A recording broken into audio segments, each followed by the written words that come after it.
El Cerdanyola Futbol Club va presentar el passat dijous el seu nou director esportiu de futbol base, l'exfutbolista Miguel Ángel Lozano.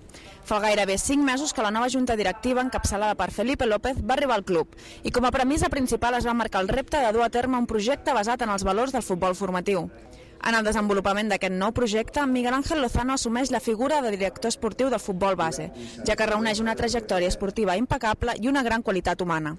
Miguel Ángel té una trajectòria esportiva dins el món del futbol de gairebé 30 anys, passant per clubs com el Sabadell, a segona divisió, el Futbol Club Barcelona en les categories inferiors i a primera divisió, el Levante, a primera i segona divisió, el Màlaga, a primera divisió i el Betis, a primera divisió.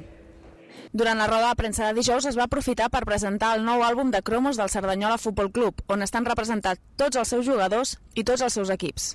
Podeu adquirir el vostre àlbum al bar del club i a altres establiments de Cerdanyola.